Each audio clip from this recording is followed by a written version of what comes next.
작가 윤후명의 시에 등장하는 곤쟁이 젖을 아십니까?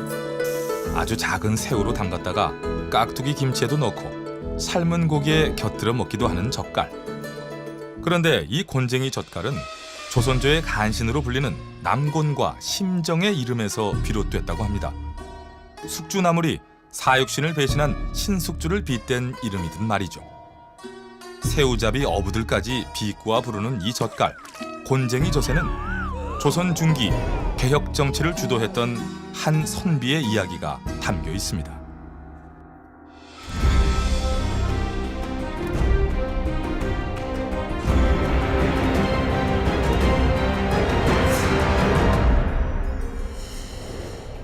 난세에는 영웅들이 출몰하기 마련이죠. 연산군의 폭정이 극심할 때는 의적 홍길동이 나타났습니다. 연산군을 패하고 왕위에 오른 중종의 시대엔 천연두를 도술로 낫게 하고 탐관 오리들을 공격했던 전우치. 그리고 희대의 의적 임꺽정이 나타납니다. 적잖이 2명의 영웅이 등장할 만큼 백성들의 고통이 극에 달했던 시대가 바로 중종의 시대였다고 할 수 있는데요. 월북문인 벽초 홍명희는 백성들의 피가 마르고 정치권에 대한 개혁 요구가 빗발치는 이 시대의 이야기를 소설 임꺽정으로 담아냅니다.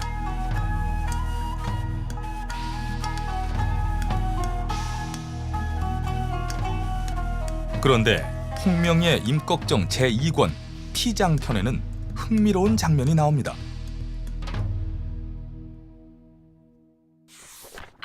임꺽정의 누이인 섭섭이의 시아버지 갑바치가 당시 대사헌으로 있던 조광조를 만나는 대목입니다. 대사원께서 벼슬에 오른 지 3년인데 세상 풍기가 많이 변했습니다. 청탁하는 것, 뇌물 주고받는 관행이 끊어졌으니 대감을 노리는 자들이 많을 겁니다. 그렇기도 하겠지. 대사원에 오른 지 3년 만에 뇌물 주는 관행을 근절시켰다는 평을 받은 이 선비는 30 중반의 유학자 조광조. 그러니 잠시 급류에서 물러나 계시는 것이 어떨런지요? 내가 좀 어려워졌다고 나란 일을 쉴 수야 있겠나? 아이고, 그렇게 계시다간 목숨이 위태로우실지도 모릅니다. 나는 선비네. 나라의 녹을 먹고 있으니 밥값을 할 뿐이라네. 하지만 책을 몇 페이지 넘기니 바로 조광조가 유배를 가는 장면이 나옵니다. 이보시오, 다른 말한 것도 죄요? 아니, 세상이 정말 어떻게 되려고? 그럼 나도 유배를 보내시오. 우리가 이대로 있을 줄 아시오? 우리 유생들이 그리 만만하진 않아. 이거 놓지 못해, 이거 놓지 못해. 조광조를 석방하라. 빈본이라는 건국 취지가 무색하게 부패와 타락으로 고통받는 시대. 인기 절정의 논객이자 개혁의 아이콘이었던 조광조의 유배는 개혁 정치에 찬물을 끼얹는 사건이었습니다. 이처럼 유생들의 지지를 한몸에 받았던 개혁 정치의 아이콘 조광조. 그가 개혁 정치의 핵심으로 생각했던 것은 바로 언로를 바르게 하는 일이었습니다. 성균관 장학생이었던 그가 조정에서 맡았던 첫 관직이 바로 언관, 임금에게 바른 소리를 간하는 자리였죠. 한마디로 지당하시옵니다 보다는 아니 되옵니다 라는 말을 더 많이 해야 하는 직책이었습니다. 아니 그런데 그래봤자 공무원인데 임금 앞에서 바른 말이 제대로 됐을까 싶거든요. 아닙니다. 우린 달랐어요. 생각하시는 것 그 이상일 겁니다. 전하, 절대로 아니되옵니다. 임금의 잘못된 주장을 면전에서 비판하는 걸 면절. 임금이 지금 이상한 결정을 내렸습니다. 다들 막아냅시다. 임금의 잘못을 궁궐마당에 서서 큰 소리로 외치는 것을 정쟁.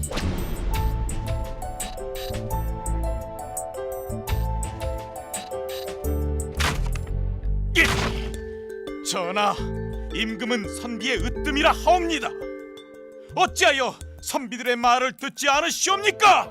임금의 잘못을 주장하면서 궁궐의 난간을 부러뜨리는 것을 절함이라 했다. 절대 왕권의 시대인 줄 알았는데 생각보다 과격하네요. 그런데 이런 행위는 면책특권이 부여되는 등 제도적으로 보장이 되었다고 합니다. 이것이 바로 조선시대를 500년이나 이끈 힘, 언로가 보장된 공론정치였습니다. 그렇다면 조광조는 왜 공론정치의 토대를 만든 실천가로 불릴까요? 그가 일으킨 첫 번째 사건은 자신의 직속 상관들을 모조리 파직시켜달라는 것이었습니다. 당시 그의 직속 상관들은 정치적 견해가 다른 상소를 올린 담양부사 박상과 순창군수 김정 등을 처벌해달라고 임금께 고했고 결국 유배형에 처해지게 했습니다. 전하, 상소를 받아주지 않을 수는 있어도 그 내용을 갖고 상소자를 처벌해서는 안 됩니다. 그런 일이 있으면 누가 감히 상소를 하겠습니까? 결국 중종은 사관원 간부들을 전원 파직합니다. 참 요즘도 찾아보기 힘든 일이었죠.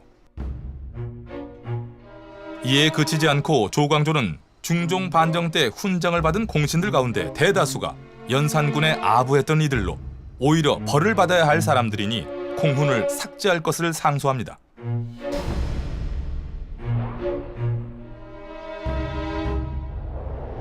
요즘 표현으로 하자면 정말 확실한 과거사 청산을 주장한 것인데요.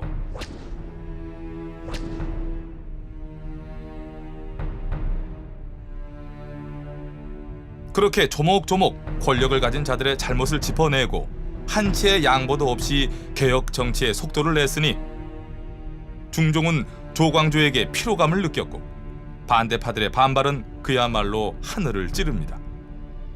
결국 그를 제거하기 위한 모함이 시작됐고 남곤, 심정 등이 앞장을 섭니다.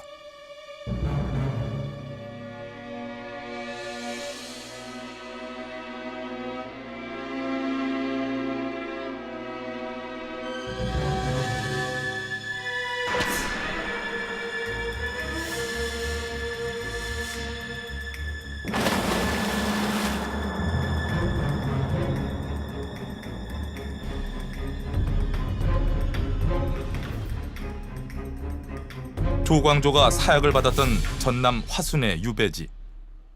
이때 그의 나이는 38. 그 후 조광조는 조선의 선비들에게 하나의 물음이 되었습니다.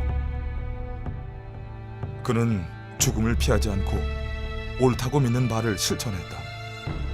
나는 뭐 하는 사람인가? 나는 선비가 맞는가? 선비들이 스스로를 돌아보고 자신의 삶을 경계하는 하나의 좌표가 된 것이죠.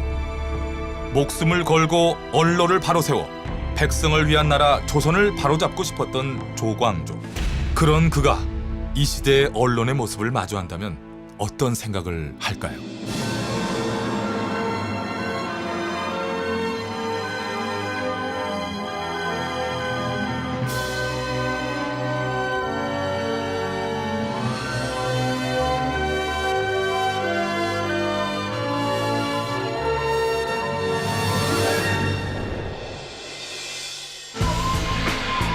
영상 이준경과 윤근수가 먼저 그 뜻을 발휘하고 이에 성상이 특별히 관작과 시호를 추중하게 하시니 허준을 내의원에 청구해 주도록 부탁했다.